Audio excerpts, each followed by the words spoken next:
Hello, good morning and welcome. This is Trust TV's Daybreak Extra. It is Saturday morning and of course we're here trying to make sure that your weekend gets off to the best of starts. I am Ibrahim Yusuf. And I'm Darshan Husseina Usman. Good morning and thank you so much for staying with us. Well, it's been a while since myself and Ibrahim have been on the show. It's been always myself and Sumaya from Plateau. she has a fan who always goes, Sumaya, are you from Plateau?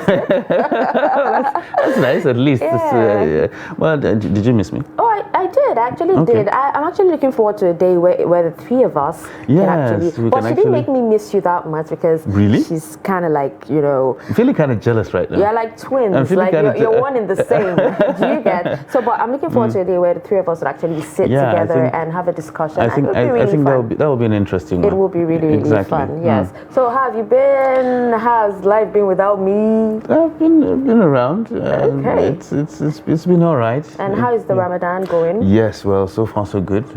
Just started early days, but it's fantastic. Difficult with the bare scarcity and everything like that, and the prevailing circumstances in the country not making things easy, but we hope things will get better. It will get easier with time. Well, today on the show we have lots of interesting segments for you. We'll begin with the newspaper review, and after that we have a guest on the show who would come and would have a discussion. And the good thing about today is we'll be opening up the phone lines for you to call in. I think we have two discussions where we'll open up the phone lines for you to call in and have your take. And I know how a lot of you love to be part of us, so you get to drop in your contributions, your opinions, and we'll get to do this show together. Okay, we also have entertainment, by the way, but that will be close to when the show ends. But for now, before we come back for the newspaper review, we'll take a quick breather, and when we return, the show continues. Stick around.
TV, documenting the Nigerian story.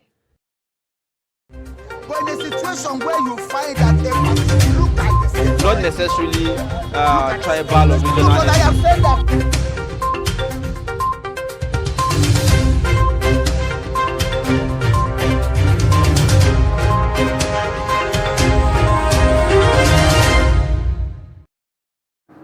All right, welcome back and thank you for staying with us. It's now time for the newspaper review on Daybreak Extra. We'll get to, reel out some of the headlines that made it to the front page of the dailies this morning. And of course, we will begin with the Daily Trust Saturday. And we have the lead story here. So many stories, a lot seems to be going on. We have the lead story here that talks about CBN asks banks to work Saturday, Sunday over cash crunch. And we have writers that says pay salaries in cash to ease tension, says Professor Waleke. Nigerians hopeful of relief. You can find details of this story on page 4. Now we have meet 48 women who made it to state assemblies. Writers here says Ekiti tops with 6, Kwara 5, Kano, Rivers, Borno, Osun, 11 others have none. I know I'll make a change, says 26-year-old female lawmaker. Violence, religion, cultural factors limiting women participation, says Don. Nigeria ranks 141 out of 146 countries on women representation. And details of this story can be found on pages 5, 6, and 10. Now, on Osun governorship, appeal court affirms Adeleke's election. We also have hours after claims of meeting Tinubu, CJN worships at Abuja Mosque. We have still on news, Kwankwaso had no hand in attack on my properties, says Baban Chinedu. The evil grandma who set son, daughter-in-law, grandchildren ablaze. You can find more of that story on page 8. And on the footnote there, we have how Reverend Father Aliyah won Benue governorship under APC, and that's on Inside Politics, page 25. At the top of the page there, we have Nigerian entertainers who break the ceiling without varsity degrees. And on sports, AFCON 2023, Super Eagles lose to Guinea-Bissau in Abuja. And these are some of the stories on Daily Trust Saturday. All right, next we'll take a look at The Nation on Saturday, and the major headline is Naira scarcity, CBN in frantic moves to avert NLC strike. And writers here to say confirms evacuation of old notes to commercial banks. Banks extend closing hours to open branches on Saturday and Sunday. Cash crunch may linger as fears grow over insufficient notes. Labour to monitor situation reviews strike threat on Tuesday. And Apex Bank denies suspending accounts of fintech firms. Now, towards the bottom of the front page there, Court of Appeal restores Adeleke's mandate as Osun governor, and Arewa Consultative Forum scores 2023 general elections high. At the very bottom of the page there, presidency claim Buhari won't hand over to Tinubu, fake news. And at the very top of the front page, PDP crisis deepens as Anyim, ex-Katsina governor, slam party. And it has riders here that says, my suspension an act of cowardice, says ex-Senate President. Shema gives PDP 48-hour ultimatum, threatens to quit. Benue PDP passes a vote of confidence on autumn, and storm in Ondo chapter over next governorship poll. The details can be found on page 5. Now, these are the major stories on the front page of the Nation newspaper this Saturday. All right, so let's take a look at the Punch Saturday. We have the lead story, 17 new governors to inherit 2.1 trillion naira, $1.9 billion debts. Benue's Aliyah, Abia's Oti to battle months of unpaid salaries, pensions. States must cut governance costs, increase IGR, says economists. Now we also have at the top of the page there, cash crunch affecting Ramadan, Islamic body tells federal government. Apex Court verdict, drummers, dancers take over Adeleke's residence. Oyetola plans appeal. The governor says triumph God's will. We also have more stories. I didn't touch my landlord's manhood. He died of hypertension, says woman. How LUTH bed space shortage aborted female students' dreams. How we lost our loved ones to election violence, says families. Atiku will be others to serve Tinubu petition through APC. I fear rejection by tall boyfriend's family, says 3 feet ex-corper. And on the footnote there, we have Naira scarcity to ease as banks open today, Sunday. These are some of the stories on Saturday Punch. Next, we'll take a look at Saturday Vanguard, and it has stories on the front page. Presidential poll, we have not been able to serve petitions on Tinubu. That is according to Atiku and Obi. And while the court substituted service through APC, the details of that can be found on page 5. Why politicians rig, kill to win elections, and that is according to Nigerians. If you want to get those opinions, you turn to page 27. At the very top of the front page there, the story making the rounds, Adeleke remains Osun governor, appeal court affirms. And Naseni begins $325.8 million solar cells plant project. That is on page 7. Reverend Father Alia from Healing Mass to Benue Government House. That is another story on the front page of the Vanguard, where details can be found on page 9. And then on page 24, Vanguard columnist Francis Eweredo recalls how after 5 brain surgeries, 6 weeks in a coma, and 2 knee surgeries, he was able to bounce back like Lazarus. He says, God resurrected me. Details of that can be found on page 24. Now, these are the major stories on the front page of the Vanguard Saturday. All right, now is Blueprint newspaper next, and we'll start from the top of the page.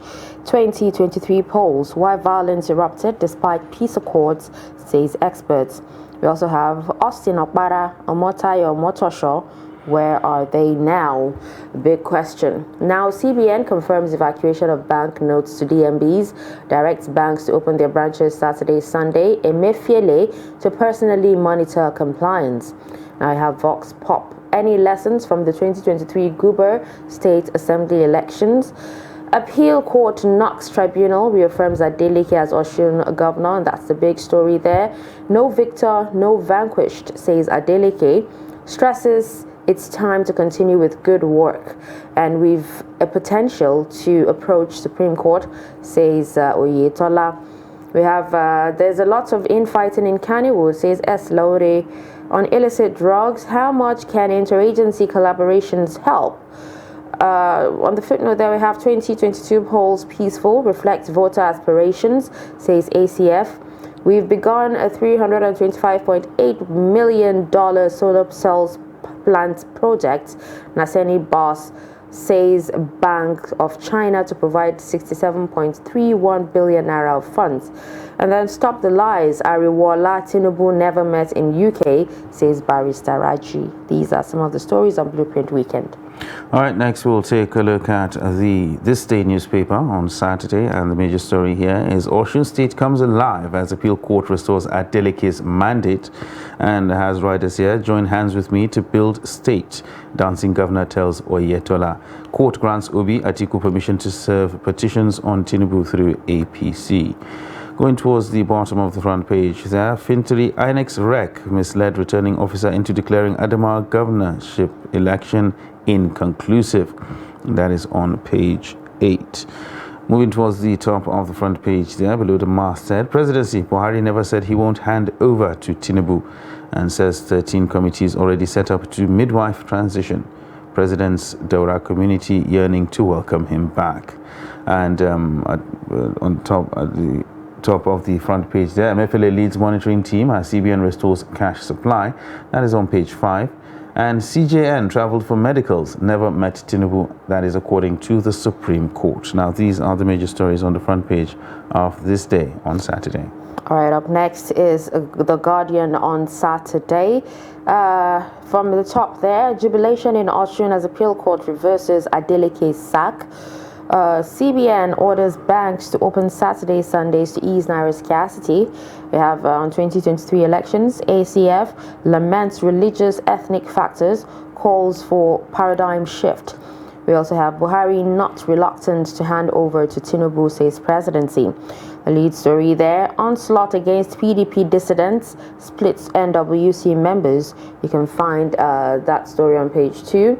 And yes, there's a pictorial below that story on World Tuberculosis Day, which held yesterday. Stakeholders during a sensitization campaign in commemoration of 2023 World Tuberculosis Day at the Ministry of Health in Calabar, Cross River State. On Saturday's special, birth defects,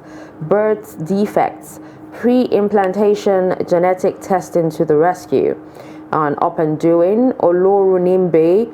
When we started the Temple Company in 2016, we were very, very clear about competing globally. Now, on Guardian Woman, we have women still suffer from time, poverty, and unpaid work. And these are some of the stories on The Guardian on Saturday. All right, and with that, we wrap up reeling out some of these stories on the front page of the dailies this morning. We'll take a breather, and when we return, we'll take a few stories.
But in a situation where you find that they look like the same, not necessarily tribal or regional. but I have said that.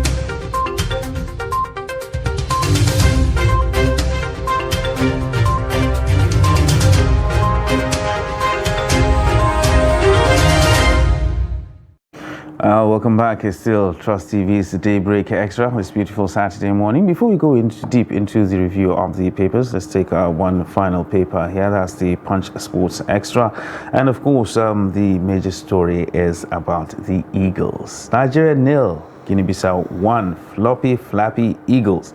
And that is the headline on the front page of Punch Sports Extra. And of course, the writers here that says, Wild Dogs stun Eagles, top Group A aftershock win. Guinea-Bissau coach mocks Eagles. And fans blame $1 million Abuja pitch and slam the federal government. Still talking sports, Felix on United radar, that is on page 6, and Busquets to renew Barca deal if Messi returns. That is an interesting one. And talking about the managerial merry-go-round currently going on right now, Spurs to move for Nagelsmann, that is if Conte leaves.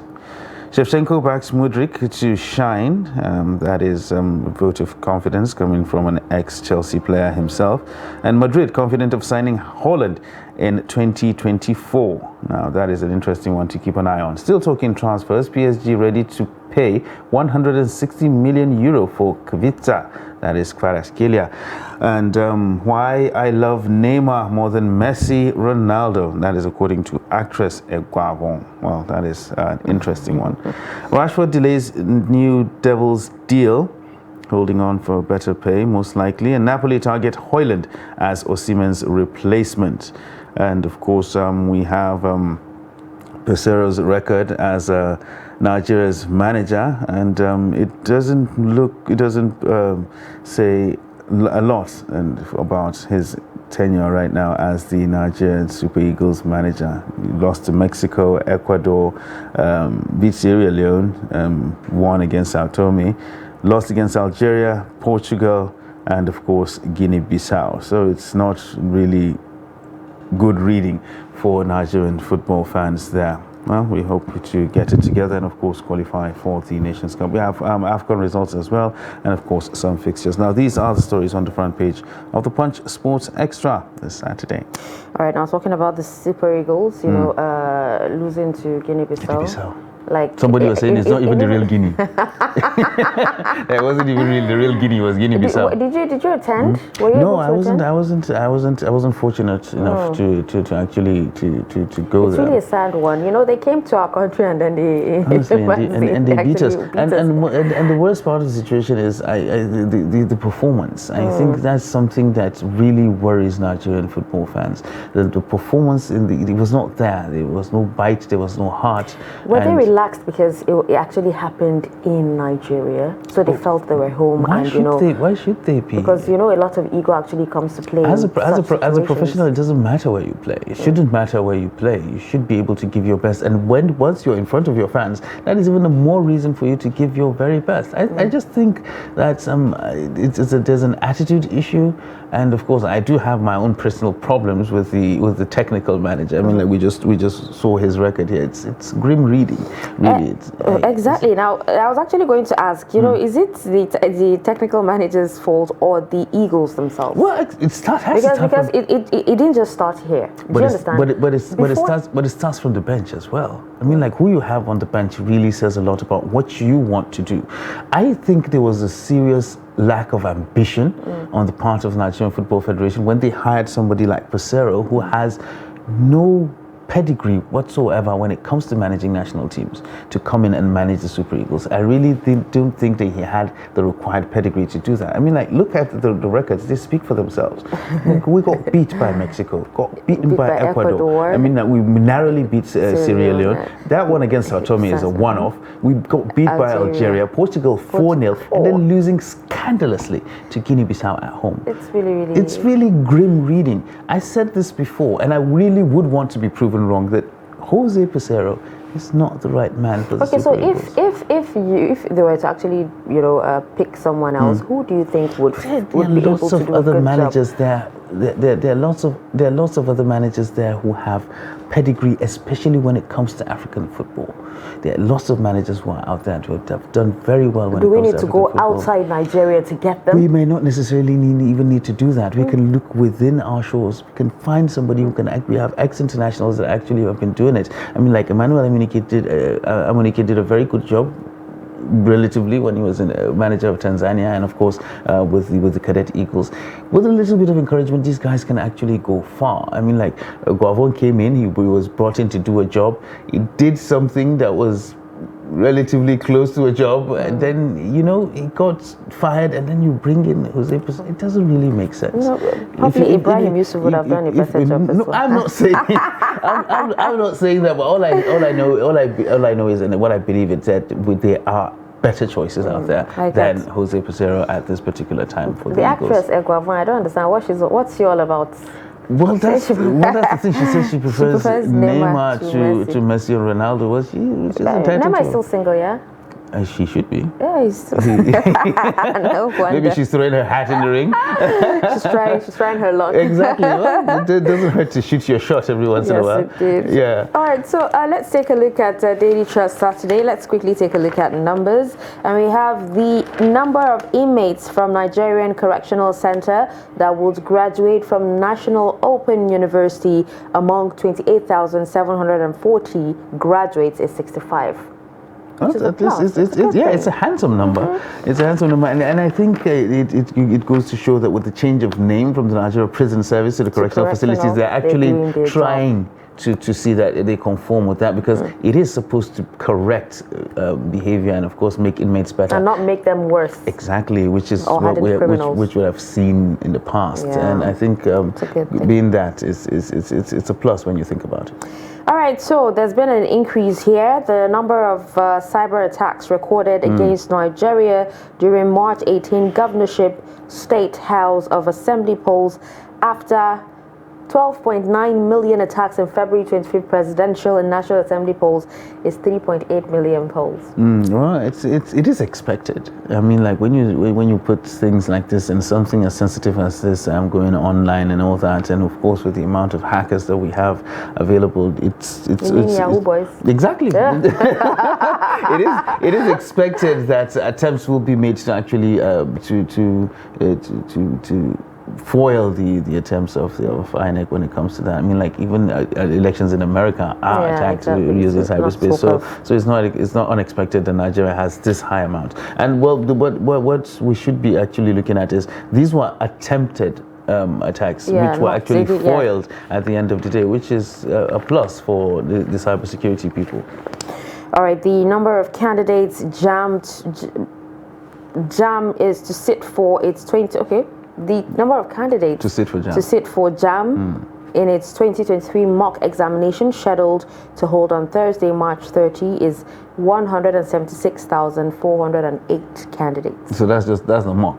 Yes. That's not the real mock, exam. Not the real JAM. Oh, okay. Yes, so it's a practice run. I see. But don't we have all these? Oh my goodness! Don't you have all these wardrobe malfunction?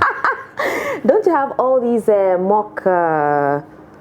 mock examinations, in schools? Why does JAM need to conduct one? Yeah, well, I think they're just trying to prepare themselves. I mean, like it's to see how ready they actually are for the real thing. Even though it's not the real thing, it's virtually a simulation. But still, lots of real life issues can actually come to the fore, so they can see how prepared they actually are and not be surprised by some things that might actually come up during the examination. So I think having a dry run is important. Okay, because if you even take a look at the numbers of failures, in the past when it comes to JAM, it's appalling. So I think it's a good thing. So they know what to expect. Exactly. So that you know what to expect when it comes to, and we know how good we are when it comes to logistics and the rest of it. So it's a good thing for us to have an idea of the magnitude and scale of what we're up against. All right. The number of senior police officers who retired after 35 years in service, including 14 enlisted alongside Nigerian Inspector General of Police Usman Alibaba, 844. Yeah, well, after 35 years of service to the nation, they deserve rest, and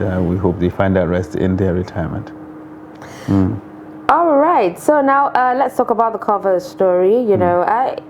I'm filled with joy usually when I see women, pushing through, making efforts, making strides and all that.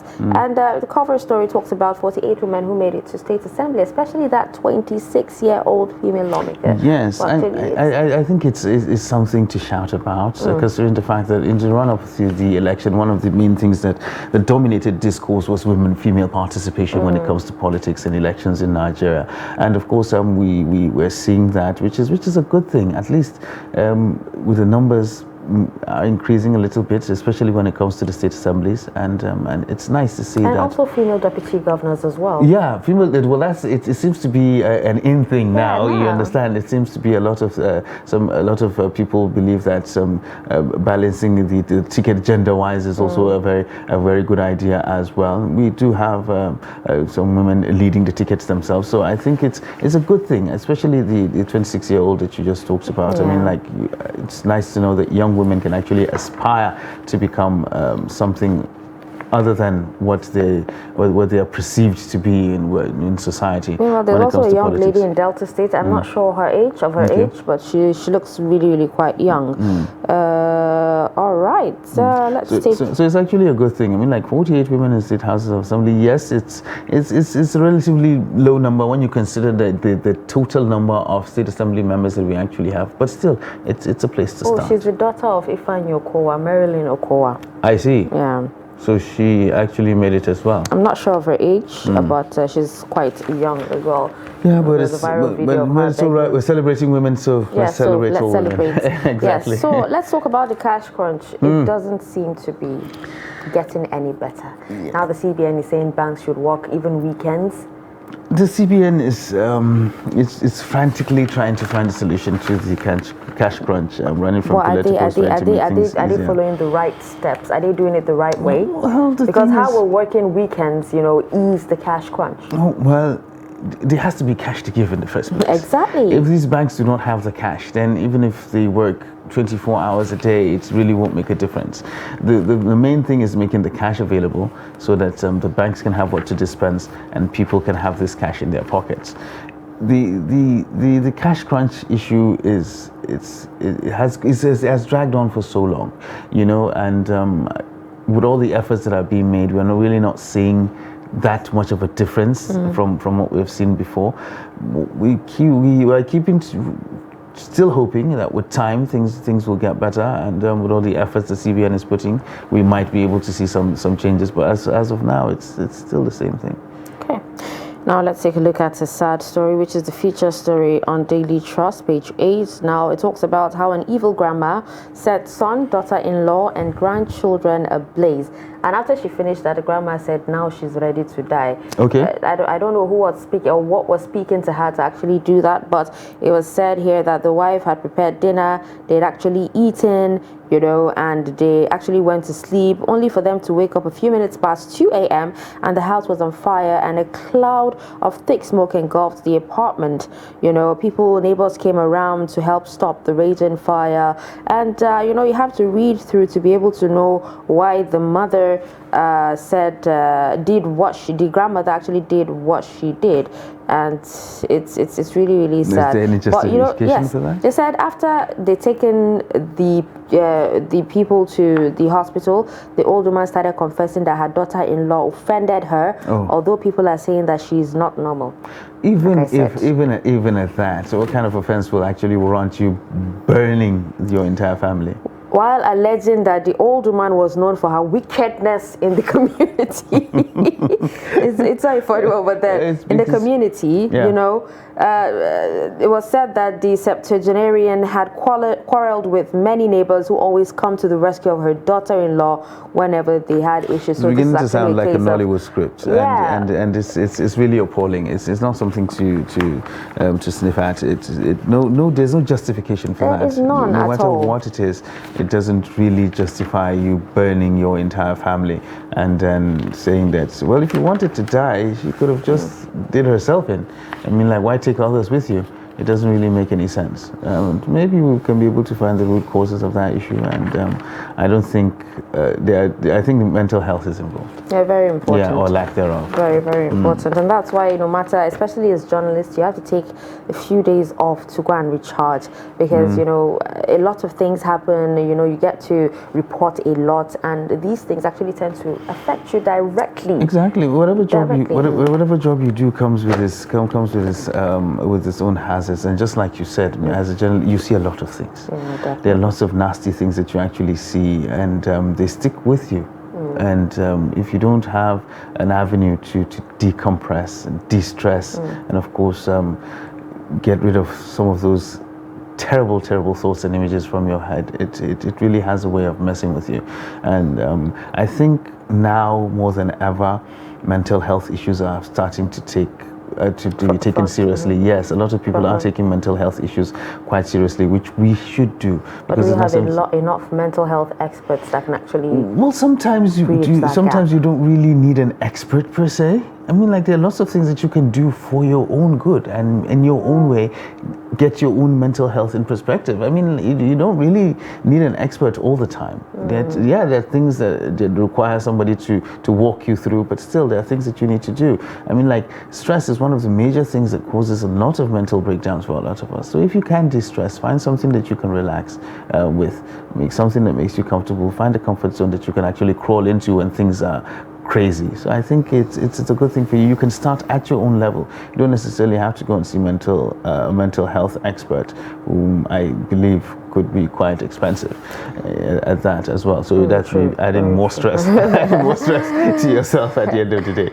All right, let's quickly take this before we go on a break. Nigerian entertainers who break the ceiling without varsity degrees. We have Two-Face, D'banj, Genevieve Naji, Don Jazzy, Mercy Johnson, Ramsey Noah, Bisola Ayeola, Nice, Wizkid, Chidinma, Ekele, and lots more, by the way. You see, in Nigeria, we have this obsession with degrees. Yes, I'm a graduate. I went to so university. I have a PhD, NSR, CSO. Exactly. We're so obsessed with these things that sometimes our best and brightest are not recognized simply because you do not have a piece of paper that says that. You go to job interviews, the first thing they want to see is your paper. They don't want to figure out what you can do. They don't know the kind of skills you have or what you can be able to do to make the job better. All they want is to see a piece of paper with your name on it saying that you actually did something for 4 or 5 years and you're good at it. 20 years. And you're good at it. And you look at the curriculum. This is a curriculum that you've had for centuries and it's still there.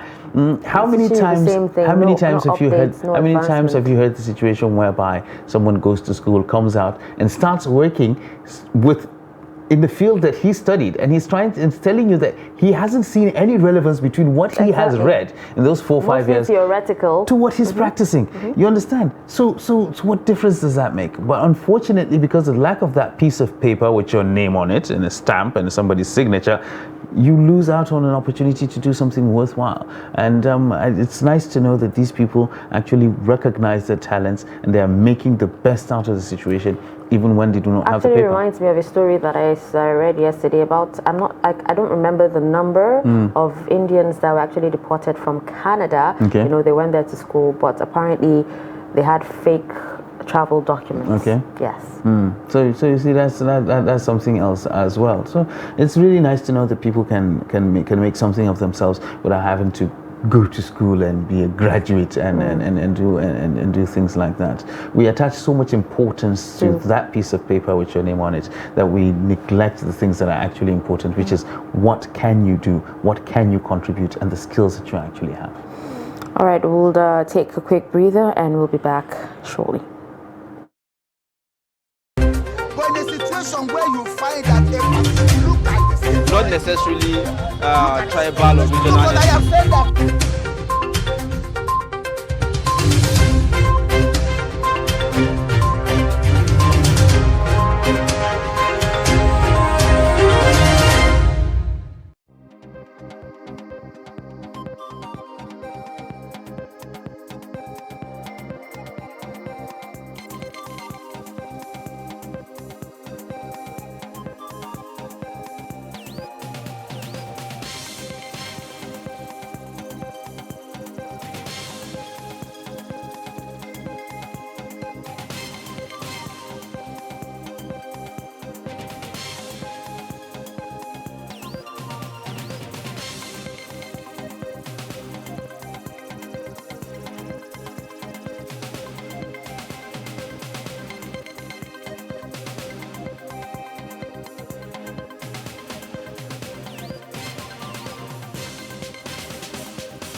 All right, welcome back. Well, right about now, we will be talking about talent hunt and its morals.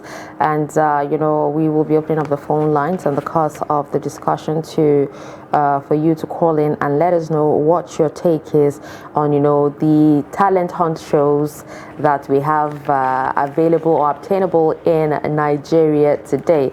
And I think one of those shows that seems to be everywhere is Big Brother Nigeria. Not even just Nigeria, there's Big Brother UK, Big Brother South Africa, Big Brother everywhere, and I remember growing up, there used to be so many talent hunt shows like Multina Dance Hall, there used to be Ultimate Search, Project Fame. Project Fame, and most of these celebrities, the famous people that we have today, actually came through some of these talent hunts. Exactly. It actually showed prospects. These are the kind of talent shows that a lot of people or a lot of parents would actually take their kids to, and all that. Because you can see that is what they are. They are shows to recognize talent. So, but there's a difference between what we term now as reality TV, and a talent show. A talent show is when you bring a group of people together, they come, they showcase the talents that they have, so that you can pick the best out of them and a person can probably make a career. But what we have as reality TV, it's a concept I still have not wrapped my head around, even though it has been there for a while. Just like the Big Brother thing that you talked about. What are they looking for? All thanks in a situation all like thanks that? to the Kardashians, keeping up with the Kardashians, by the way. Yes, at least you can say that is following a particular family with their issues and whatnot. A scripted reality TV. But that's the thing. But you get a group of people, you put them in a house for 30 days, or is it 60 days? And they're just there. They live together. They do all sorts of shenanigans. Exactly. You understand? They party every Friday. And they're like. And at the end of the day, you say that somebody is a winner. They're like game shows, and funny enough, it's actually taken over because a lot of youths these days cannot do without watching that particular reality TV. So what? Even the entertainment value in it? Can you see the entertainment value in it? I can't really. And I'm speaking personally right now. It's actually not just you. A lot of Nigerians actually feel I'm that actually way. speaking from my own personal perspective. I don't see the entertainment value in you sitting down and watching a bunch From of morning to individuals, introducing a bunch of individuals who just sit around, do virtually nothing, and even sleep. You watch them while they sleep. Don't forget about that. And you will not sleep, and then you will stay up to watch somebody sleep, and then wake up in the morning and still do virtually the same thing he did yesterday. Really, and you do this for 90 days, and then at the end of they discuss, they argue. At the end of the day, you say somebody has won, and what criteria do we actually use to do that? Let's not even forget the fact that a lot of these Nigerians who sit back and actually watch, or not just Nigerians, a lot of people who sit behind the television to watch, pick up their phones and spend nothing less than 30 naira to actually vote. And do you know how much it actually rakes in? These people make so much money because we're a country of over 200 million people. Imagine if half of the country, that's the youths, that's 100 million, take their phones and then pay for a text message that you feel as an individual is actually nothing. Multiply that by 100 million and find out how much is actually being made. Yeah, well, we do. I don't have a problem with the producers. At least they're making a killing out of it. So that's all right. So feel free to call in and let us know what your thoughts is about these reality TV shows, especially Big Brother Nigeria and its morals. We have a caller on the line. Hello. Good morning. All right, we lost the caller. Please feel free to call us on the line displayed on the screen, and please make sure that when you call in, there's no vulgar language, there's no insults. Just call in and share your opinions, okay? Thank you so very much. Now, sorry, we're talking about Yeah, we're talking about the value these things actually bring. I mean, like, what value does it really add to the person watching it? I'm more worried about the amounts. Because if you, but that's the thing. If you look at the amount of this whole situation, I mean, like, really, I just like I said earlier, I really don't have a problem with the producers of these shows, because it seems like they have an audience. And they're catering to that audience, which is exactly what television is all about. You give the audience what they want. My problem is the mindset of the audience. I mean, really, 90 days. And you sit down and you watch this thing for 24 hours, 7 days a week, for 90 days. Watching a group of people sit in a house. And then they get ejected. After every week. Evicted every week. They party every week. You know. And then at the end of the day, you say somebody has won, and you give that guy tons of money, and the person, I think, gets celebrity status or something like that. But when you... And then aside that, even when they come out, they have fans who would actually gather up money and buy expensive stuff for them, buy houses, buy cars, you know. Really? But when you watch a talent show, and you watch a talent show, like a dance show, family dance. Exactly.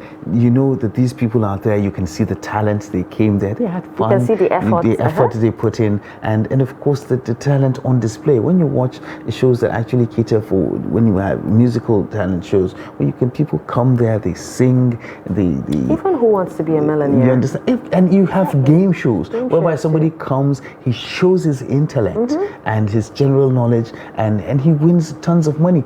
I really don't have a problem with that. But what I have a problem with is taking someone and putting him in a house for 90 days and watching that person. Like a zoo. Exactly. You just watch that person, and is it a social experiment? If it is a social experiment, then what's the aim of it at the end of the day? All right, we have another caller. Hello, good morning. Thank you for joining us on Daybreak Extra. Good morning, Jenna. Good morning. Good morning, Good morning. What's your name and location? Umar. My name is Usman Sansakidi, proponent of Supaya from Plateau State. Okay. Welcome, and thank you for staying with us. All right, so let's have your contribution. These are hot talent you are speaking about. Honoring, like the example we get, that big brother. I mean, in our city, as a Christian or Muslim, that is a bad thing. Honestly, nobody in the city will condone that kind of thing. Because if you look at our Quran and upbringing, maybe especially in the northern city, whether Christian or Muslim, there's not anywhere there's things like that. It's allowed.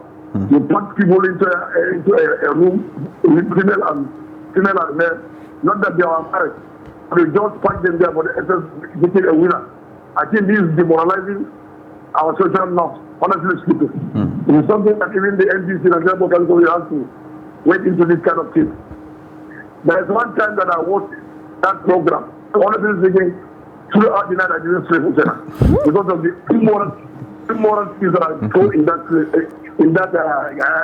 setting. It doesn't augur well for us as a people. Then why can we bring Western culture attitude? It doesn't suit well. You find somebody is not married to a lady. You see condoning. This is immorally taking back. Even when I take it back, you are stingy.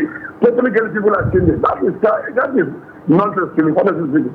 And I don't believe that there is any society, especially in other cities like a Christian-dominated area or Muslim-dominated that condone this kind of thing. Even our religions, our teenager religions don't condone this kind of thing. Honestly speaking, also now I think you people that are in the media, they want to talk about this. It's greatly showing immorality in his very self. Thank you very much, and God bless you. All right. Thank you so much, Usman from Yola, for that contribution. And Usman with a very passionate contribution there. He is Sumaya from Plateau, by the way. Oh, really? Oh, so it is Sumaya's fan. That is interesting. But I mean, like, you can hear the passion in his voice, and how he brought up a very important fact. I mean, like, this thing has nothing to do with the culture that we actually have. It goes against everything that we really believe in. But just like I said earlier, the producers of these shows, you can't really blame them. The big thing about this is the fact that there's actually a channel dedicated for that particular show. Yes, I'm saying. And you have so many young people, especially children, and you have so many parents in the name of woke parents allowing their children watch these kind of shows, all in the name of them trying to make their children exposed. Do you know what these kids are learning from this? Well, that is if you allow your child, because even the producers actually make it a point to tell you that this is not suitable for persons below a certain age, and they have done that. They have done their bit. You understand? The rest is up to you. It's up to you to actually find out or regulate what children actually watch. But it's not even it's not. Let's not even talk about the children aspect of the whole situation.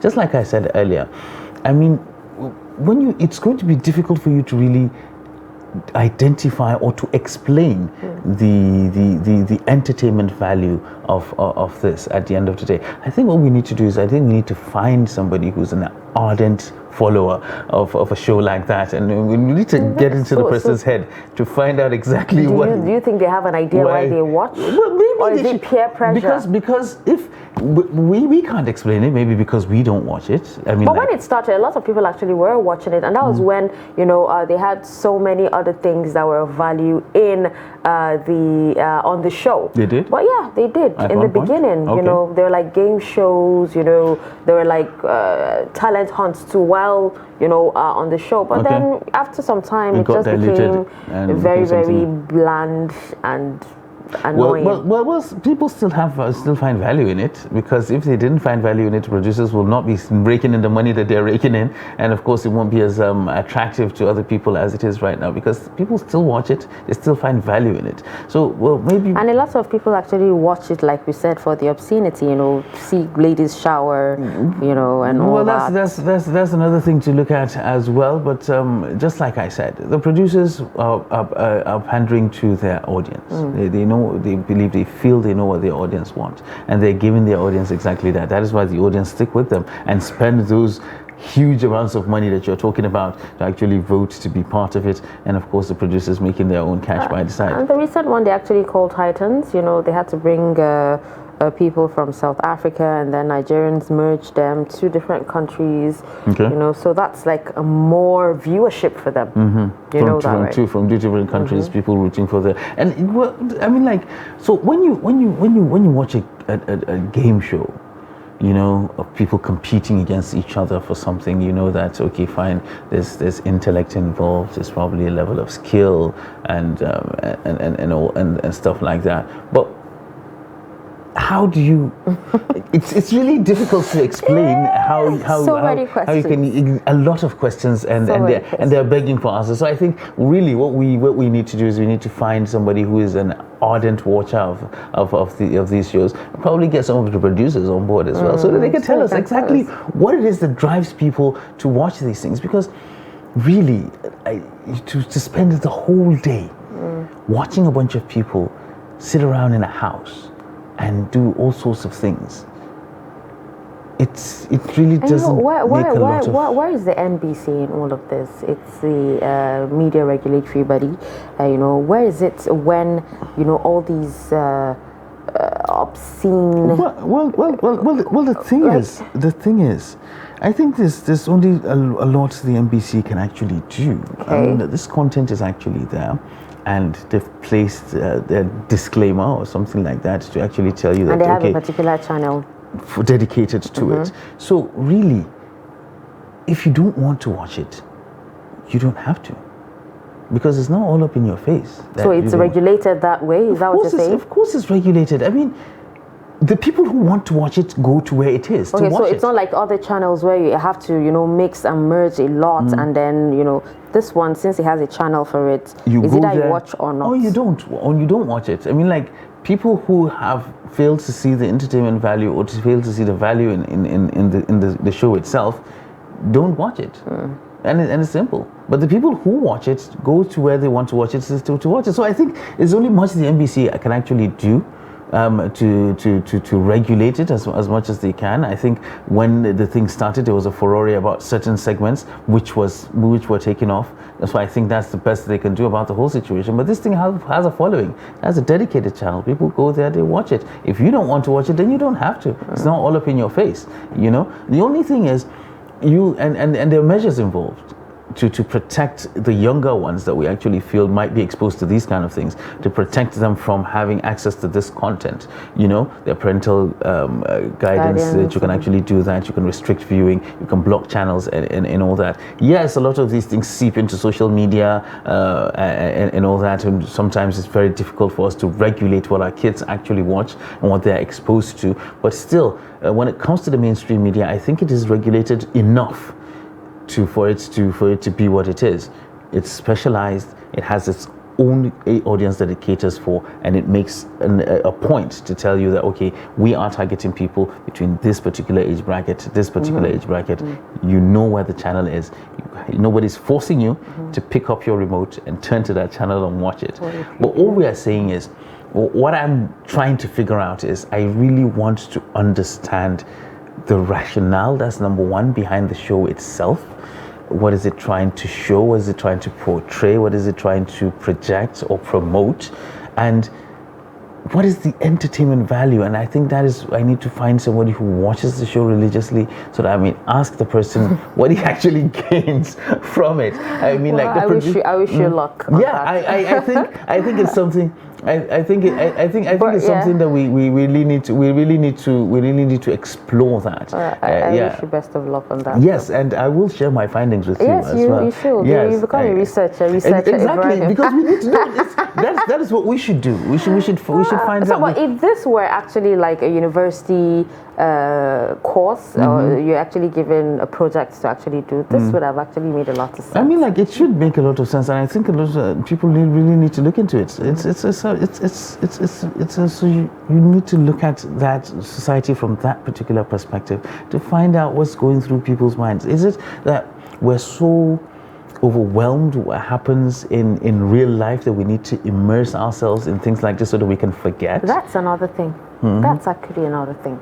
Because I've heard a lot of people say, oh, the country is too hard, you know, the politicians are this, is that, the country is not where it's supposed to be. Let me just immerse myself in BBN to take away my pain, take away my sorrows. I don't want to think about anything.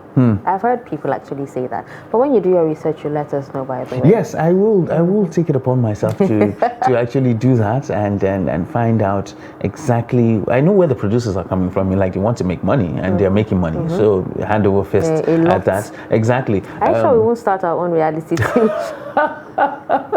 Yeah, well, that could be something. That could be something. We should actually work on it. When you're done with your research, then we know. Exactly, so that we can find out exactly what the people want, and then we figure out how to give it to them. All right. Well, I think with that, we've actually come to the end of this particular segment. We'll take a break, and when we come back at the top of the hour, the show continues. Stick around.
My name is Mrs. Chide Isaac.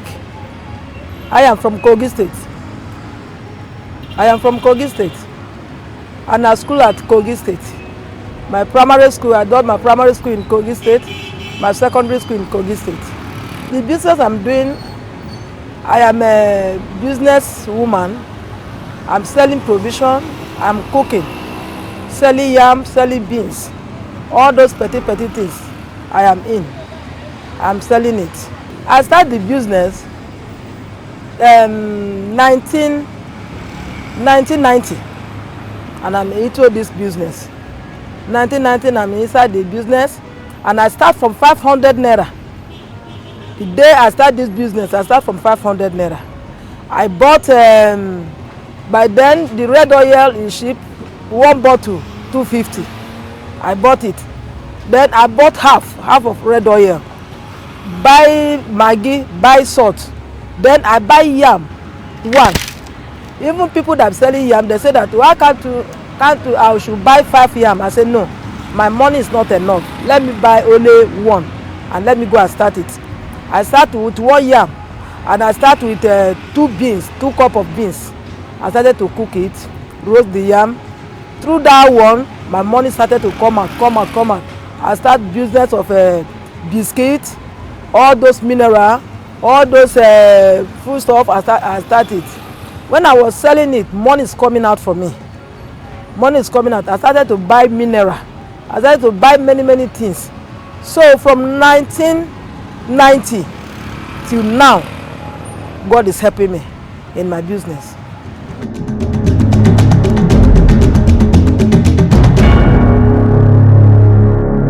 What I started before this business is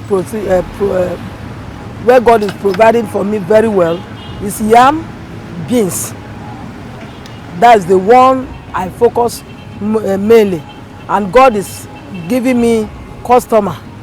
After then, I started to cook like apple, like soup. I'm giving people here, and God is helping me. God is bringing customer to me. Through the yam and beans I'm cooking, through that one, I have the money to start provision. I have money to cook food and sell for people. I have customer many. It's uncountable because customer will come for yam, come for beans, come for food I'm selling, come for provision. I can't count them. It's uncountable. My yam, I bought it from Orozo. Sometimes I will go to Karishi and I will buy it from them. And a plate of my yam is 300 naira I'm giving. Before the day I started this yam and beans, I'm giving yam and beans 250. But where everything is costly now, I'm giving 300 naira. If it's yam and beans, I give it 400 or 350. But due to this Nigeria now, you know how Nigeria is now. Everything is cost. Everything costs in the market. Some people, they will come, they'll say they want to buy yam 200 naira. Madam, can you give me? I'll say no. But if I look at them for making customer to be coming, I'll give it to them. And again, if they come to say they want to buy food to eat, there's no money, how will I do? I said, okay, if there's no money, can you transfer for me? They will do the transfer and they will give me. That's how I'm moving with my business. If someone give me millions to use it for my business, I would appreciate the person and I will use it for another business more so that my business will many. If they give me the money, for me to put more things I'm selling, then my business will be expand well. Then I will be selling and I will go market and bring another one.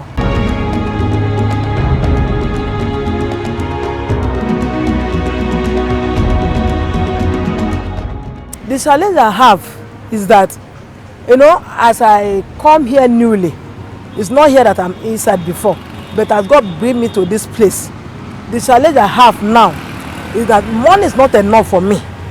Money is not enough for me to gather, to bring business to my shop and sell it out. 1 yam is getting to 800 naira. And if I sell 1 yam, 800 naira, I will sell it 1,200. What I say for this market, for my children's school, if they talk about school fees, I have it. If they talk of say Mommy, they said they should bring money to school. I have to give to them. That's what God is doing for me. For my market, God is really doing something for me. Even in the church, I have to pay my tithes because God is blessing me in my shop. I build house from this business, and I done many things. Even when I gain from my business in this place, I will take care of my children in the school. I will go home and buy things for my people, and I will build house for myself. I prefer my work here. I didn't like government work. I prefer hard work. I won't leave it because I know what God is doing for me in this business. I can't leave my business and go to another work for government work. So if they come to me, I will tell them they should start from small money. They will not look for the big money to start market. I will tell them you people should start from small money because I myself, before you see this market proceeding, I started with small money, 500 naira. That's how I start my market. That's what I will tell them.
My name is Sarah Danjuma.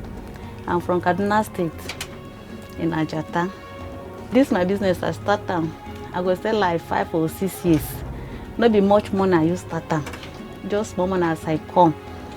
I look the way my God did. Then I ask myself, how am I going to start?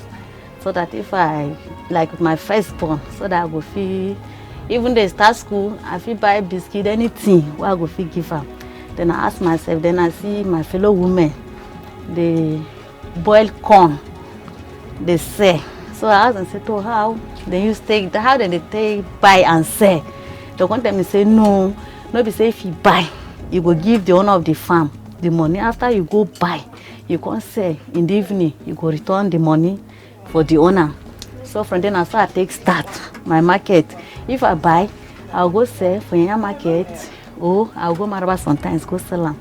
Then I'll return the money to the owner, and so I take start. So that I can gather small money. Then as I gather small money, I can say, I no fee, they go farm, because early the money before 4, they don't wake us, we don't go farm, go buy corn. So as I just save the money for contribution small, and I can say, what thing I go start, where it go make people, they buy my market, where I go feel forward my picking for nursery. Then I ask myself that question. I can say, to make I buy what in children, would they come, they follow me buy, make it, because then the parents have been sent children. Then I go market, I use the money, like 5,000 plus. I go buy sweet, chewing gum, all these small things what children they buy. I can't keep them from my front day. Children come, they follow me, they buy, they follow me, they buy. Then from there, if then they pass, don't go ask me. If I don't say, Mama, nobody they sell, I want buy. Oh, I go say, what you want go buy? I go tell me say na pepper. My mom say, I go buy. Oh, tomato. As far they don't, they ask me how I go do. Then I start to play contribution. It reach like 2.5. I can't carry the money. I can't go Kershi market. I can't ask my fellow women say, how wanna they take buy this market? Wanna they say? She can't say, okay, make I hear the way she go price. Then I see tomato for pen rubber. They tell me 1.8. I come to the say, I come look the money in my hand. I come price 800. Now so we come price the thing come do okay. The man come sell for me. I come up from the inside the money buy small pepper. Come on inside buy small tomato. Carry the things come house. I no lie as I just come back on shade down. I sell them. The following day again I go Kershi market again. I still go buy small like that. So make I start small. Children come they follow me they buy. Now from there I come stop that sweet all those things. I can't see the money for my hand enough. Then my pikin they no see. Even then they go. I fit us even though the daddy no give money. I go say take 15 naira. Take I go buy some the put for him. Waiting go carry go school. So I can't get them easy. Even soap, even anything we fit to eat. No be say to wait for. No be say till I wait for my husband. And I go just get the money buy. So I do the market with happiness. And today I really appreciate because even as I did so, I go say last 3 years as I save small money. Now I ask my senior brother, my dad, I said to I get small money. How are we going to do? How I go do? As my organ okay work, how I go do because of tomorrow? May my pikin no say what thing I do for him. Then he said, okay, I feel give him the money. May help me go Dagbada, help me buy a small place of land. So he come buy small place of land because of my pikin, my first born. So true, I appreciate this market. The way they say, I said the market with happiness.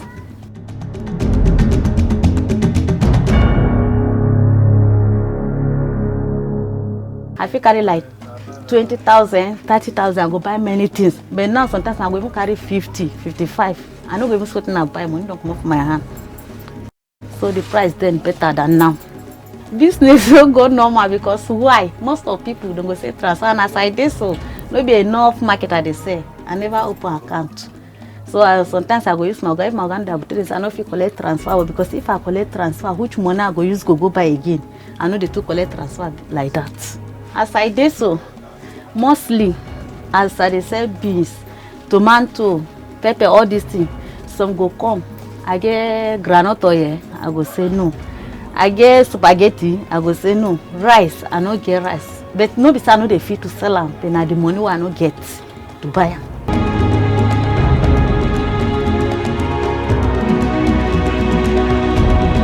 I will continue my market because I said the market with happiness. I enjoy the market. I will continue my market like all this rice, spaghetti, all these things why I don't get what they ask me. I feel go buy and continue my market. So that is why I prefer this market because if you want to go government work, don't go school and go ask your result, all these things. So I prepare make I do the one where I feel the change world with people. The challenge why I get now because of the situation of the money. So sometimes I go say I no go collect transfer. The market go still hold for my hand. So the thing go just for small. I feel put them for budget instead of to sell at 300, I go sell at 150. So now the challenge that what they face. In the morning, as if I go market, I go wake early. If I wake early, I go wake my pikin. I go tell her, I say, baby, when wake. If she say, I say, money don't do now go school. Yeah, man, I wake, man, I prepare. Man, I go school because I want go Maraba, go buy tomato. Then she go wake. If she I go say to her, above the juniors one. Then I go ask them, say to her, as we no go feast so that I go cook, how we go do? Then fit to say to her, my last one, if say make I give her money, make she go buy food. Then they go school for Kurudu. Then I go come on money give them. Then they go buy something. Then from there I go Maraba, go buy things, come back. After I buy things, come back. Once I bring my things out. The advice I go here, I advise my fellow woman. I advise make no catch place. Then the matter how your guy they work, you don't know how tomorrow will be. So you go stand up so that even though you cannot get to go help her.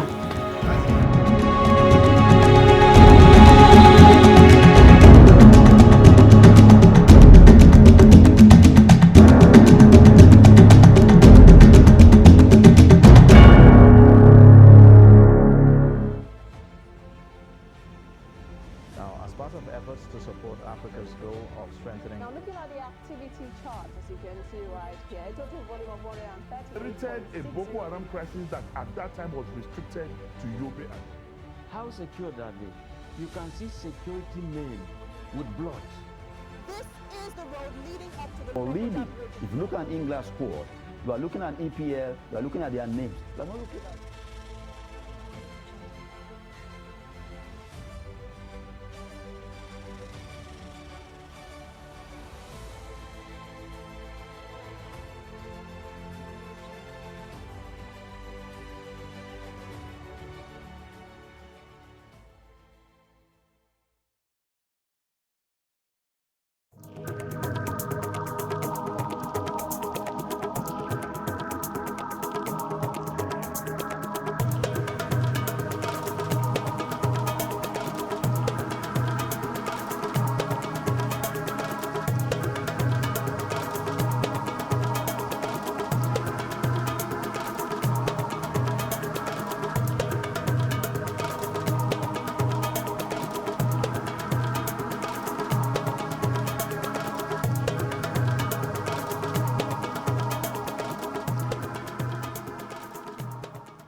All right, welcome back and thank you for staying with us. It's still Daybreak Extra on Trust TV. And right now, I'll move on to our first discussion. Like we said earlier, would give you the opportunity to call in with your contributions even as we, go on with this particular segment. And we're going to be talking about the just concluded elections, talking about voter apathy that has actually marred the elections. What is actually responsible for voter apathy? I remember during the elections when a lot of people actually called in to say that we had less people who actually came out for the governorship elections than they did for the presidential elections.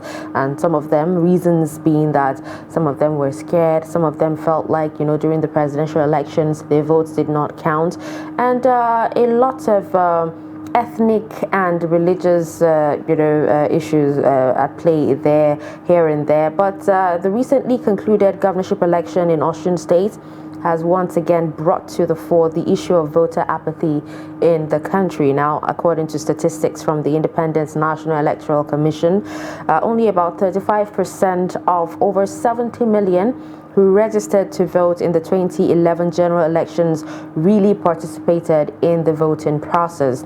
Now, this implies that over 65% of registered voters did not vote.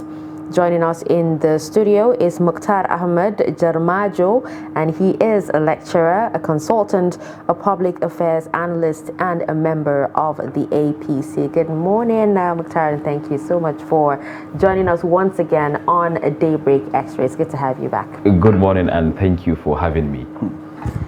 Okay.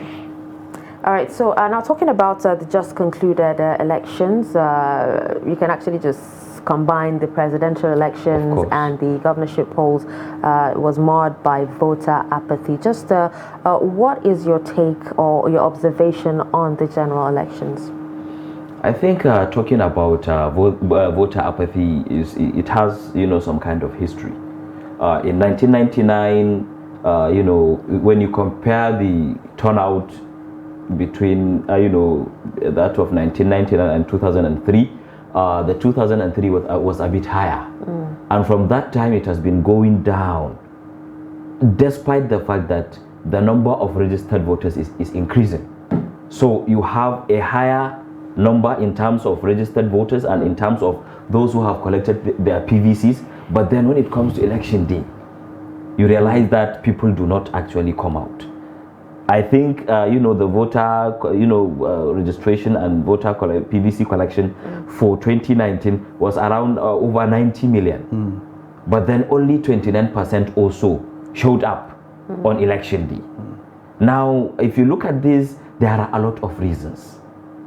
And, it is not surprising that people are not coming out. If you are realistic, you are studying, you are looking at the trend in this country, it is not actually surprising. Because there is this, there is a theory of this, there is this American, political economist, Anthony Downs, who in 1957, came up with this, with a theory about, voters coming out. According to him, voters will only come out when they realize that the benefit is, the benefit of coming out to vote is higher than the cost. Now, when you talk about the cost, you are simply talking about people coming out. You just finished talking about security, outcome of the outcome of the election. So when people realize that, okay, if I come out to vote, I might be killed, or there is insecurity, there could be some kind of commotion, there could be some kind of confusion at the polling units, or there could be some kind of crisis because of the election. Now people will not come out, they will abstain. And when people realize that, okay, even if we vote, it may not count, they will still not come out.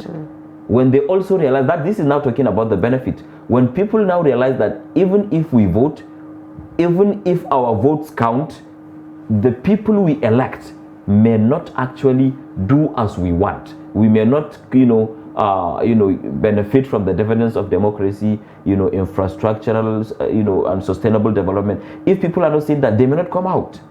So the fact that people are not coming out is not surprising. It's something that we should expect.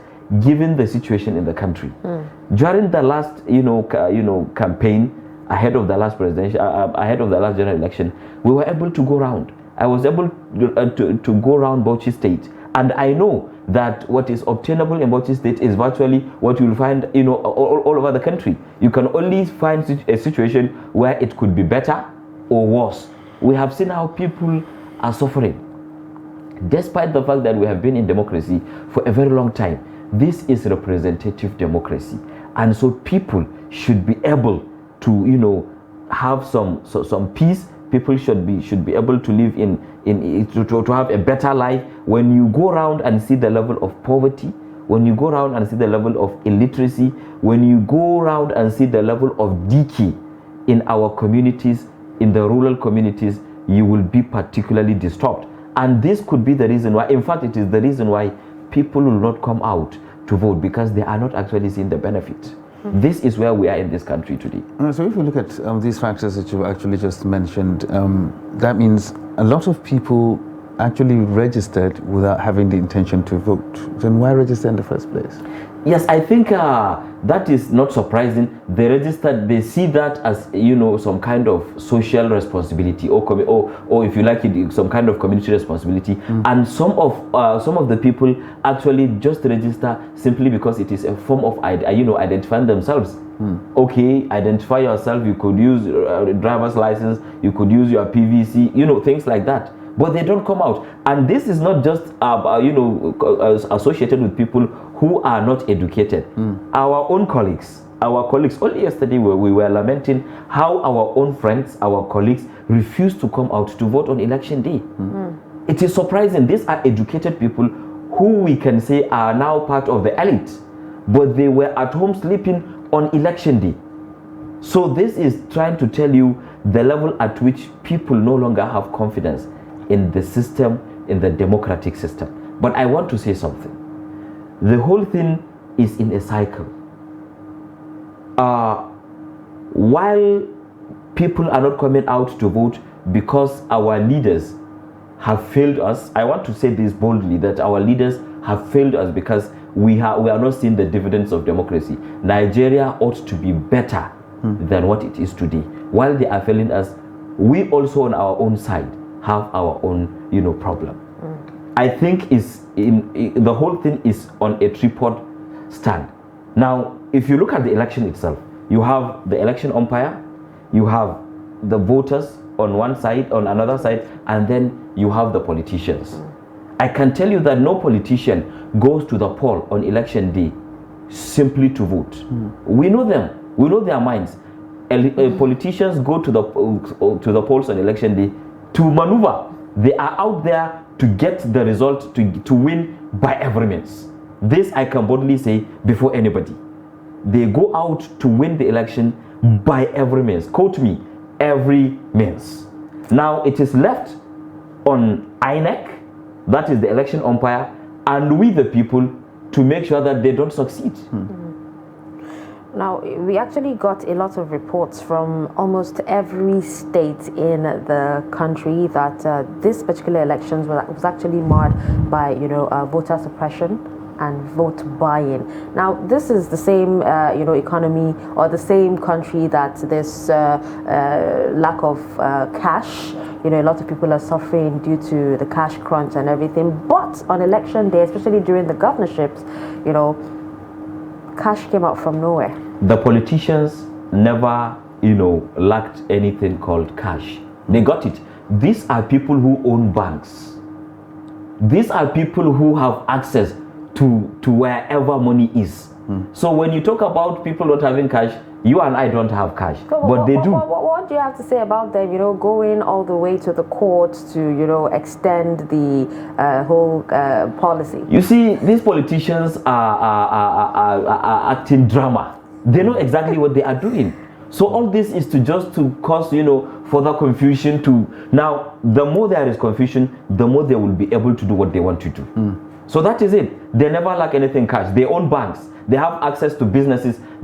Of course, we know of a candidate. I know of a candidate who just made a connection with all these oil, marketers.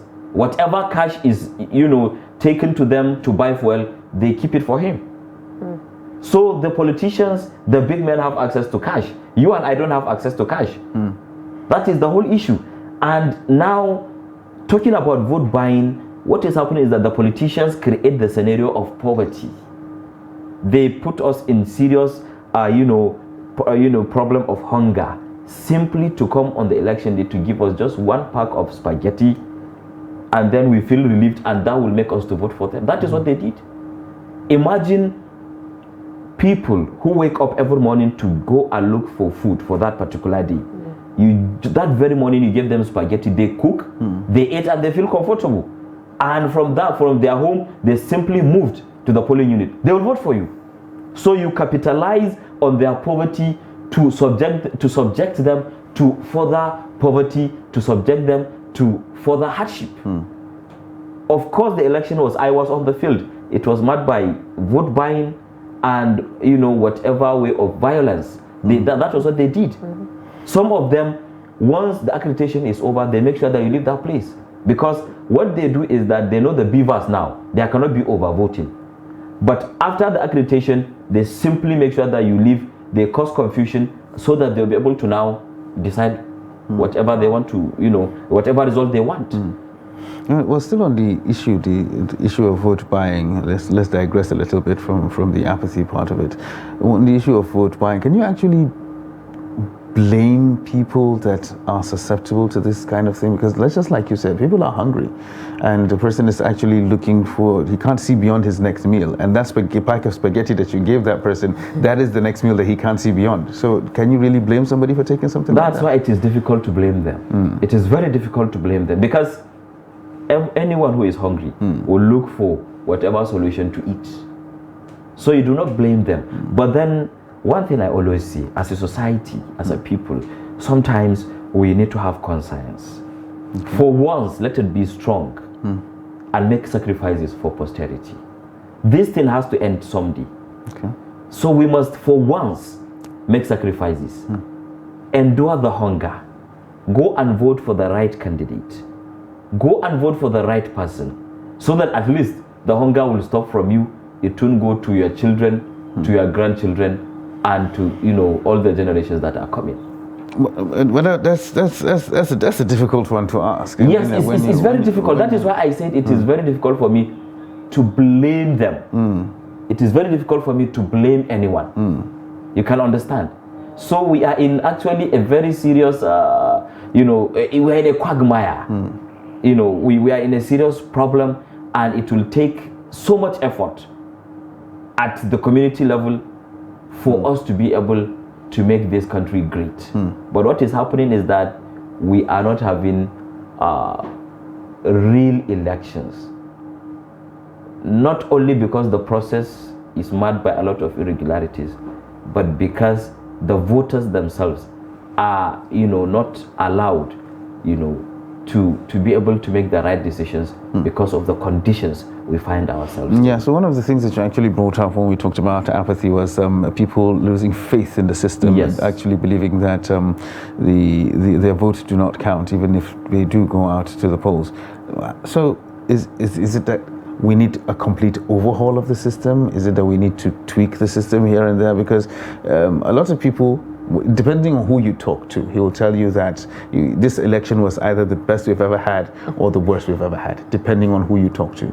So what do we need to do to the system to make it more acceptable to the general population, that people can feel confidence that, okay, fine, if I go out there and vote, my vote will actually count?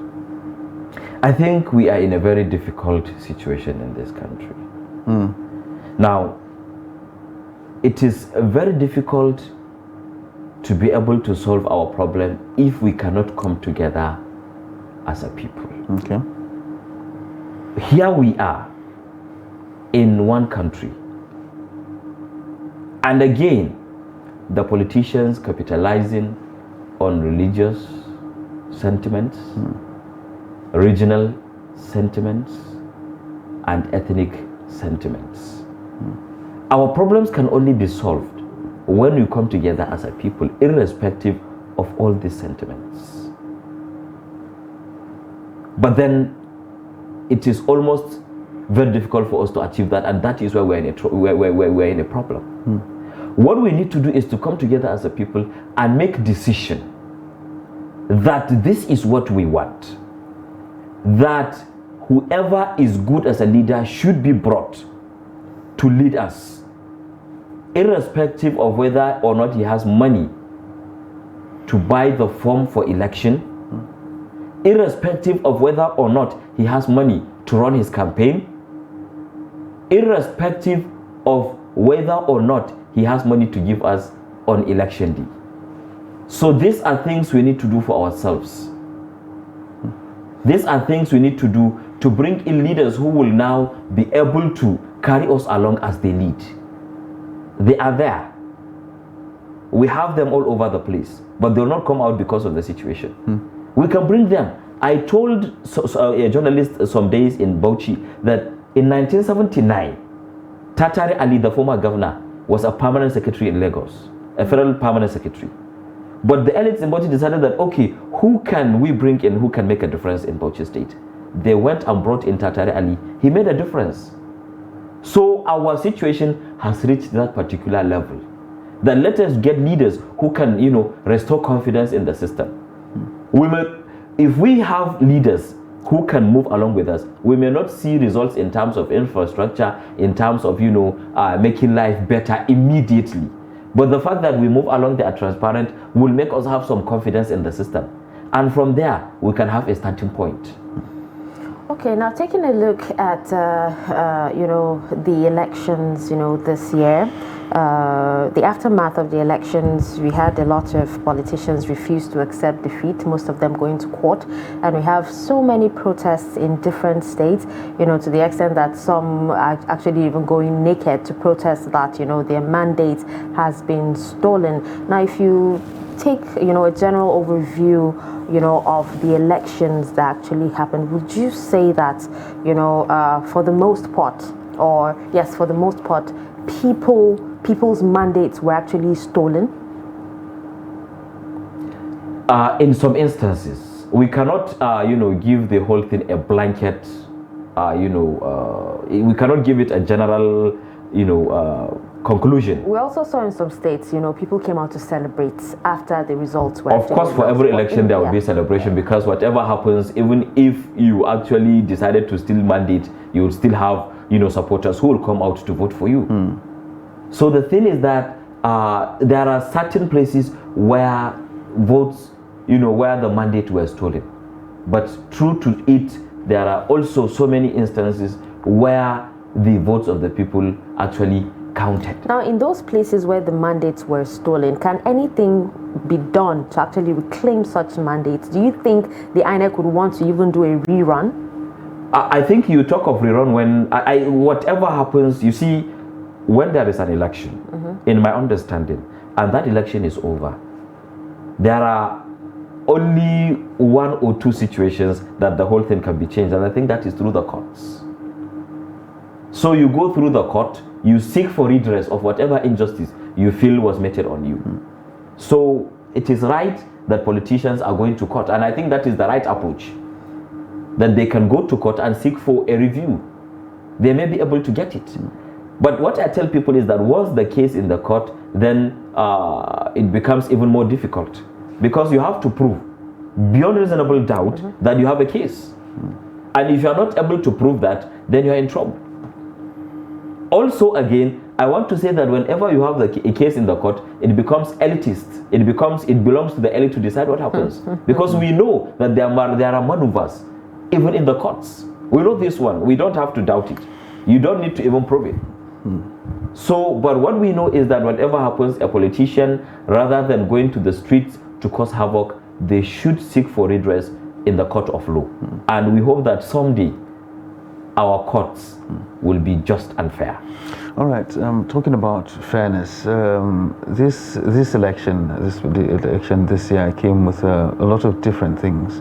the BVAS was deployed and was used, and of course the INEC introduced the iRev, whereby results were uploaded and people could actually see them, even though it didn't work the way a lot of people expected it to. INEC backed themselves into a corner with that, but so it sort of revolutionized how we saw elections and how elections are being held in Nigeria. Do you think this is a step in the right direction, or does the process still need more work? Of course, it is a step in the right direction. But as you said, or as you ask, the process needs to be improved continuously. You see, an election is not an event, it is a process.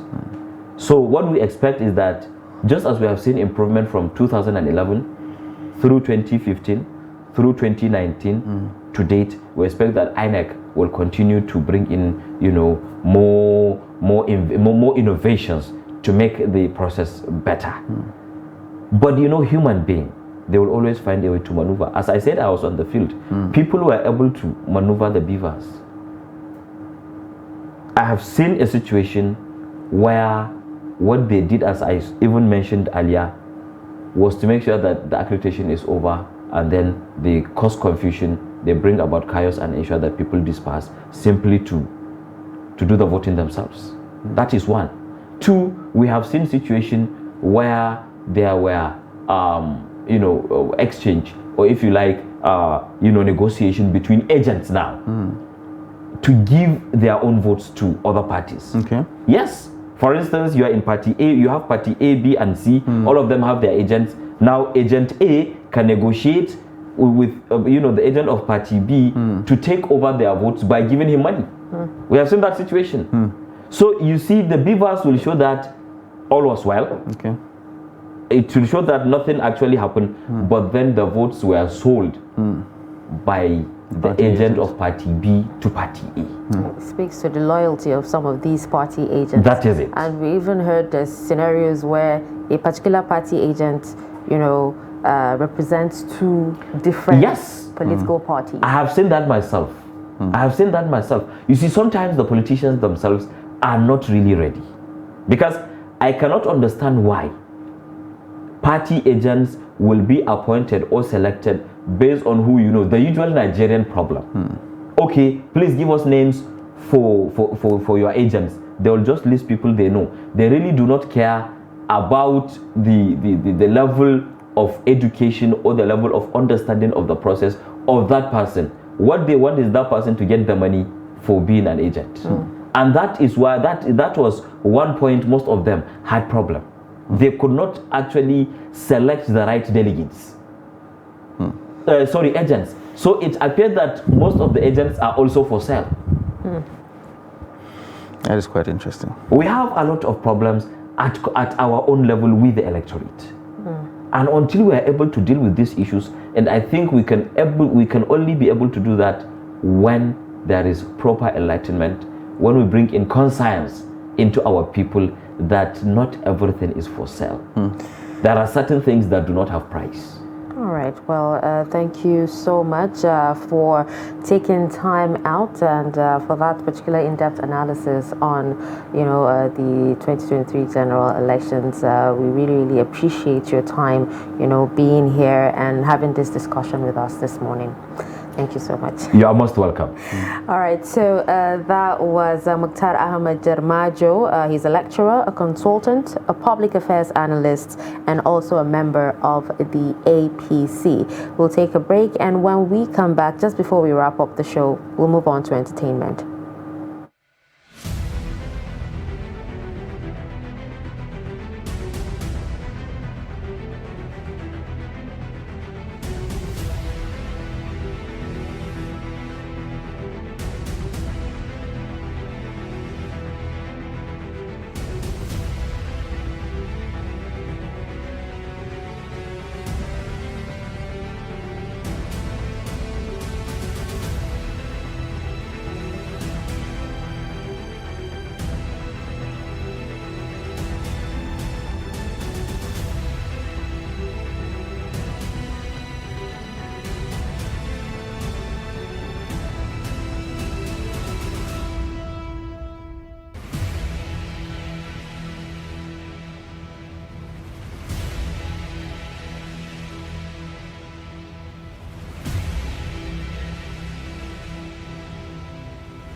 That's great. Good to see you.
Trust TV, documenting the Nigerian story.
All right, so we're about to wrap up this particular segment, or this particular show in general, and we'll take a few entertainment stories. And want to start with, the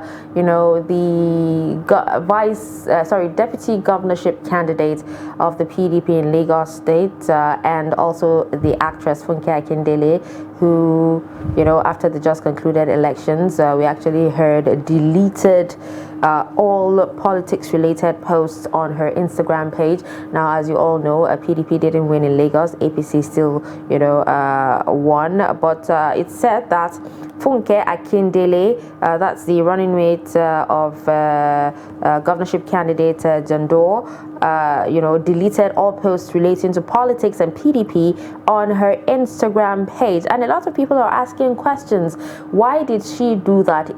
Was she bitter that they did not win, or what could be the issue? Because this is the same person who actually came out after the whole elections to appreciate Nigerians and the few 58,000 people who actually came out to vote for the party in Lagos State. So why do you think, Ibrahim, she deleted all her?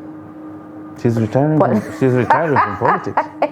If she's not retiring from politics, forgetting how sarcastic you are. She's definitely. When did she start the politics? She has retired. She has had enough. I don't get. When did she start? She has had enough. She's probably clearing her page for what? The next for what exactly? I mean, like you said, season. She deleted every political post that is actually on her Instagram. Why do you need to clear that? Unless she's jumping ship, probably to another party. So she wants a clean slate. That's another idea. She's retiring. And she's had enough of politics, and now she wants to continue whatever it was she was doing before politics came into being. So I think that is my own personal opinion. I think she's retiring from politics. So you really get her gratuity together and her benefits. But this is actually the same person who never talks about her personal life. You know, even after her divorce with her first and second husbands, you know, she didn't come out to say what the reason was. So do you think she'll come out to tell Nigerians who want to know why? She has already sent the message. She has sent the message. It's for you to decode and you make if I meaning go to whatever. now and I open my social media and I delete all your pictures that I actually posted there, that means you want to start afresh. I'm cutting ties with you. Not necessarily. Of course, that's exactly what it means. I've deleted a lot of people's pictures, but I'm still friends with them. If I do that, that is exactly what I mean. So when you open my social media and you don't see my pictures and you don't see your pictures there, you know that I have actually retired from being your friend. So she's retired from politics, as far as I'm concerned. So you heard it from Ibrahim. She has retired from politics. Exactly. So we'll get to see. I think the next 4 years would actually tell. All right. So now, aside that, you know, the whole thing about cancellation on social media and how when a famous person does something, people come out and cancel you and all that. Well, cancel this culture. Particular, the cancel culture. Now, Dayo Amusa, she's a Yoruba actress. She actually came out to say that as regards to all the bullying that happens on social media, she said, if only you know how many people when I don't kill online, you know, you come out and because you feel people don't know you and you say, you know, hurtful things, hurtful words, you know, to people, and some people might not even take it and they decide to, you know, kill themselves. So she's actually talking about all the bullying that's actually happening on social media. Well, actually, this is it's something that I think it cuts both ways. If you go out there and put your life on social media and you attract all that interest, then you should know that it's not only the positive ones that you'll attract. There are lots of negative ones that comes with it. So you should be able to have the mental fortitude to deal with those issues. You understand? Not saying that cyberbullying is acceptable, no matter what it is, no matter what a person decides to put out there. It gives you no excuse to actually bully that person and put that person into a corner. But still, if you are willing to be in that social media space with all your action out there for everyone to see, then you should know it comes with a little bit of blowback. And she also likens cyber bullies to thugs.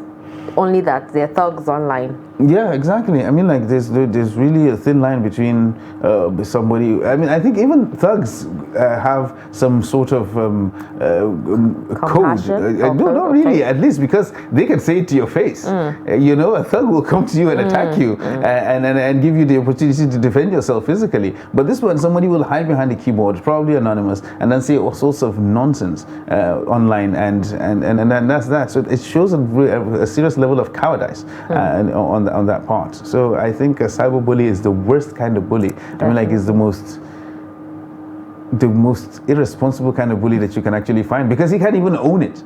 You know, and the people that bully people out there, they are bullies. They know they're bullies with their full chest. They claim it with their full chest that they are bullies. You understand? But this one, you definitely know that what you're doing is wrong. That is why you hide behind a keyboard and do that. I mean, like that. If that is not a coward, then I don't think what the definition of a coward is. All right. So, well, you heard that from Ibrahim, and with that, we will be wrapping up this particular show, Daybreak Extra. Thank you so much for tuning in from beginning to end. It was an absolute pleasure. I must say I had so much fun doing this with you, and I'll be back again next week, same time, same station. I'm Darshan Husseina Usman. Have a wonderful weekend. Always a blast to be here on Daybreak's Extra right here on the Trust TV, giving you nothing but the very best and making sure that you have the best of the weekend. I am Ibrahim Yusuf. Have a lovely weekend.